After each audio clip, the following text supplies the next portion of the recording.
ভাৰতীয় জনতা পাৰ্টিৰ আমাৰ চিপাঝাৰ সমষ্টিত বৰ্তমানেও 78,000 আমাৰ কাৰ্যকৰ্তা আছে। এই কাৰ্যকৰ্তাৰ জৰিয়তে আমি আমাৰ যি এক্টিভ মেম্বাৰৰ আমাৰ প্ৰচেছ আছিলে সেই প্ৰচেছ আমাৰ 78,000 আৰু এইসকল কাৰ্যকৰ্তাৰ জৰিয়তে বৰ্তমান আমাৰ চিপাঝাৰ বিধানসভা সমষ্টিৰ আমাৰ ভাৰতীয় জনতা পাৰ্টিৰ আমাৰ সংগঠন মজবুতভাৱে আমি চলি আছোঁ। কিন্তু আৰু তাৰ মাজতে আপোনালোকক কৈ লওঁ যে আপোনালোক সকলোৱে দেখিছেই যে আমাৰ আগৰ যি লোকসভা ইলেকশ্যন আছিলে তাতো আমি বিশাল ভোটেৰে আমি আমাৰ সন্মানীয় বৰ্তমান আমাৰ ৰাজ্যিক সভাপতি শ্ৰদ্ধাৰ দিলীপ শইকীয়া মহোদয়কো আমি এই চিপাঝাৰ সমষ্টিয়ে আমি জয়ী কৰাৰ ক্ষেত্ৰত আমি ভূমিকা গ্ৰহণ কৰিছিলোঁ। কিন্তু আমি দুখৰ বিষয় আমি আজি আপোনালোকৰ ওচৰত এইভাৱেই প্ৰেছ মিট দিবৰ কাৰণে বাধ্য হৈছোঁ। আমাৰ যি মিত্ৰজোঁটৰ ধৰ্মৰ ক্ষেত্ৰত আমি কাম কৰি আছোঁ, আমাৰ মিত্ৰজোঁট হিচাপে আমাৰ যি অগপ দলটি আমাৰ লগত আছে, সেই দলটোৰ কিছুসংখ্যক ব্যক্তিয়ে বিশেষকৈ এগৰাকী ব্যক্তিয়ে আজি আমি কিছুদিন ধৰি বিশেষকৈ পঞ্চায়ত নিৰ্বাচনৰ পিছ মুহূৰ্তৰ পৰাই আমি দেখি আহিছোঁ যে মিত্ৰজোঁটৰ যি ধৰ্ম সেই ধৰ্ম তেওঁলোকে পালন কৰা দেখা নাই। কাৰণ আপোনালোক সকলোৱে জানে যে আমাৰ 4টা আমাৰ ইয়াতে জিলা পৰিষদ আছিলে। সেই 4টা জিলা পৰিষদৰ ভিতৰত এটা জিলা পৰিষদ আমাৰ যি মিত্ৰজোঁটৰ ধৰ্ম বা নিয়ম বা তেওঁলোকক যিটো আমি সন্মান দিব লাগে সেই সন্মান দি পেলাই আমি এটা সমষ্টিত তেওঁলোকক এৰি দিছিলোঁ। কিন্তু তাতো আপোনালোকে দেখিছে বা আমাৰ হাততো তাৰ তথ্য প্ৰমাণ সকলো আছে যে তেওঁলোকৰ সেইগৰাকী ব্যক্তিক জয়ী কৰাৰ ক্ষেত্ৰত আমাৰ প্ৰতিগৰাকী কাৰ্যকৰ্তাই দিনে ৰাতিয়ে কিন্তু কাম কৰিছিল। কিন্তু আপোনালোকক আমি আজি স্পষ্টভাৱে ক'ব পাৰোঁ যে তেওঁলোক অগপ হিচাপে যিটো অকলে সেই ব্যক্তিগৰাকীক জিকাম বুলি চিন্তা কৰিলে হয় তেওঁলোকে জিকাব নোৱাৰিলে হয়। এই কথাখিনি স্পষ্ট বা আপোনালোকেও দেখিছে বা আপোনালোক সংবাদ মাধ্যমৰ জৰিয়তেও আপোনালোকে প্ৰচাৰ কৰিছিলে সেই সময়ত যে সেইগৰাকী ব্যক্তিৰ ওচৰত কিন্তু অগপ হিচাপে কাৰ্যকৰ্তা বৰ বিশেষ আমি দেখা নাছিলোঁ।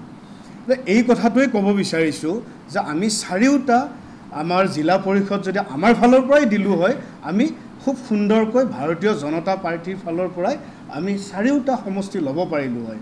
কিন্তু আমি সেই কাম কৰা নাই যে মিত্ৰজোঁটৰ এটা নিয়ম আছে, সেই নিয়ম অনুসৰি তেওঁলোকো আমাৰ লগত আছে, আমিও তেওঁলোকৰ লগত আছোঁ। কিন্তু আজি কেইদিনমানৰ পৰা দেখি আহিছোঁ যে এগৰাকী বিশেষ ব্যক্তিয়ে যিগৰাকী ব্যক্তিয়ে আজি কেইবাবছৰ ধৰিও আমাৰ চিপাঝাৰ সমষ্টিৰ লগত জড়িত হৈ আছিলে, কিন্তু আমি দেখা নাপালোঁ তেখেতে যদি চিপাঝাৰ সমষ্টিৰ লগত জড়িত হ'বলৈ বা তেওঁ ৰাইজৰ হৈয়ে যদি চিন্তা কৰিবলগীয়া আছিলে তেওঁ 21ত ক'ত গৈছিলে। প্ৰথম কথা আমাৰ আপোনালোকৰ জৰিয়তে সংবাদ মাধ্যমৰ জৰিয়তে তেওঁক প্ৰশ্ন কৰিব বিচাৰিছোঁ। দ্বিতীয়তে আমি ক'ব বিচাৰিছোঁ যে তেওঁলোকে যি চিন্তাধাৰাৰে আজি যে বিভিন্ন জাগাত তেওঁলোকে মিছা কথাৰে চলাহী কথাৰে ৰাইজক মাতি লৈ যায়, ৰাইজক মাতি লৈ গৈ যে তেওঁলোকে কয় যে আমি অৰুণোদয় দিম, যে আমি কি কৰিম, যে আমি আপোনালোকৰ লগত আমি কিছু কথা পাতিম। তেতিয়া আমাৰ প্ৰতিগৰাকী যিহেতু চিপাঝাৰ বিধানসভা সমষ্টিৰ আপোনালোক আমি আগেই কৈছোঁ যে 78,000 বৰ্তমান আমাৰ এক্টিভ মেম্বাৰ আছে। তাৰ লগত আমাৰ সাধাৰণ যিখিনি আমাৰ সন্মানীয় ভোটাৰ আছে সেই ভোটাৰসকলক ভাৰতীয় জনতা পাৰ্টিক ভাল পাইহে কিন্তু চিপাঝাৰ সমষ্টিত জড়িত হৈ আছে। গতিকে সকলোৱে ভাবে যে যিহেতু মিত্ৰজোঁট হিচাপে তেওঁলোকে মাতিছে মিটিঙত বা সভাখনত, তাত গৈ তেওঁলোকে কিন্তু গৈ দেখে যে তাত কি কৰিছে তেওঁলোকে সমিতি গঠন কৰাত লাগি দিয়ে। আমাৰ হাতত প্ৰমাণ আছে যে তেওঁলোকে আহি আপোনালোকক আমি তথ্য প্ৰমাণ সহকাৰেও দিব পাৰোঁ যে আগদিনাখন তেওঁলোকে চিঠিৰে নিমন্ত্ৰণ জনোৱাৰ পিছত পিছদিনা কিন্তু তেওঁলোকে গম পোৱাৰ পিছত আনকি ছ'চিয়েল মিডিয়াৰ জৰিয়তে তেওঁলোকে বহুতে কিন্তু স্পষ্টীকৰণ দিব লগা হৈছে। চিপাঝাৰ বিধানসভা সমষ্টিটো যেতিয়া 2021 চনত আমাৰ আগৰ যিগৰাকী বিধায়ক আছিলে তেখেতক অকণমান মানে দূৰ কৰি পেলাই ইয়াতে এজিপিক দিয়াৰ কাৰণে এটা যোজা চলিছিলে। সেই সময়ত কিন্তু আমাৰ সন্মানীয় কাৰ্যকৰ্তাসকল ক্ষুণ্ণ হৈ পৰিছিলে, আমি মানি ল'ব পৰা নাছিলোঁ সেই সময়ত।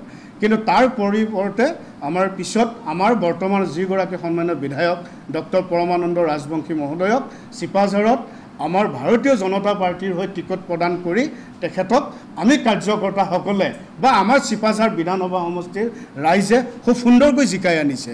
তাৰ পিছত আপোনালোকে দেখিবলৈ পাইছে আমাৰ লোকসভাৰ ইলেকশ্যন আহিলে লোকসভাটো আমাৰ চিপাঝাৰ বিধানসভা সমষ্টিয়ে আমাৰ গোটেই অসমৰ ভিতৰতে হাইষ্ট ভোট দি লোকসভাত এটা আমাৰ ভাল ৰিজাল্ট দিবৰ কাৰণে সক্ষম হৈছিলে। তেনেকুৱা নহয়, তেওঁলোকে তেওঁলোকৰ সংগঠন মজবুত কৰিলে, তাৰ কাৰণে আমি আদৰণি জনাম। মিত্ৰজোঁটৰ যিহেতু দল এতিয়া আমাৰ লগত আছে, আমি আদৰণি জনাম। তেওঁলোক সক্ৰিয় হোৱা মানে আমাৰ দলটো সক্ৰিয় হোৱা, আমি সক্ৰিয় হৈ থকাৰ কাৰণে তেওঁলোক সক্ৰিয় হৈ থাকে, তাত ক'ব লগা একো নাই। কিন্তু তেওঁলোকৰ সেই সন্মানীয় বিশেষ ব্যক্তি এগৰাকীয়ে যিটো শব্দ কৈ ফুৰিছে যে চিপাঝাৰ বিধানসভা সমষ্টিত বিজেপিক শূন্য কৰিম, এই শব্দটোৱে আমাৰ সন্মানীয় যিসকল কাৰ্যকৰ্তা আছে সেই কাৰ্যকৰ্তাসকলে ইতিমধ্যে ক্ষোভ প্ৰকাশ কৰিছে। আৰু ইতিমধ্যে আমিও আমাৰ সন্মানীয় ওপৰ মহলৰ কাৰ্যকৰ্তা আছে, আমি কিন্তু খবৰ পঠিয়াইছোঁ। আমি ওপৰ মহলৰ সন্মানীয় ব্যক্তিক হেনো মাটি প্ৰদান কৰিছে, যাৰ জৰিয়তে আমি টিকট পাম। এনেকুৱা কথাটো বৰ্তমান আমাৰ সন্মানীয় নৰেন্দ্ৰ মোদী ডাঙৰীয়াৰ চৰকাৰৰ দিনত আমাৰ যিগৰাকী মহান ব্যক্তি আমাৰ মুখ্যমন্ত্ৰী মহোদয়ে এই সময়ত উচ্ছেদ কৰি আছে, আমাৰ ইয়াৰ পৰা দূৰ কৰিব বিচাৰি আছে। আমাৰ প্ৰথম আৰম্ভ হৈছিলে চিপাঝাৰ বিধানসভা সমষ্টিৰ পৰা উচ্ছেদ অভিযান, আৰু সেই সময়ত এনেকুৱা মানে লেতেৰা মন্তব্যৰে তেওঁলোকে আমাৰ ৰাইজক বিবুদ্ধিত পেলাই পৰিছে।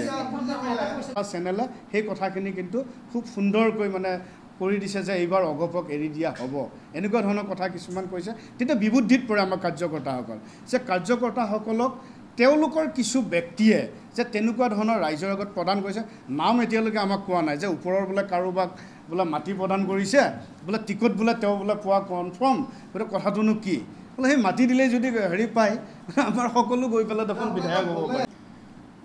তেওঁক আমি এইটোৱে আহ্বান জনাব বিচাৰিছোঁ যে মিত্ৰজোঁটৰ যি ধৰ্ম, সেই ধৰ্মটো তেওঁলোকে পালন কৰক, তেওঁলোকে ৰক্ষা কৰক, যে মিত্ৰজোঁটৰ মাজেৰে আমাৰ ইয়াতে একেলগে আমাৰ লগত চলি যাওক।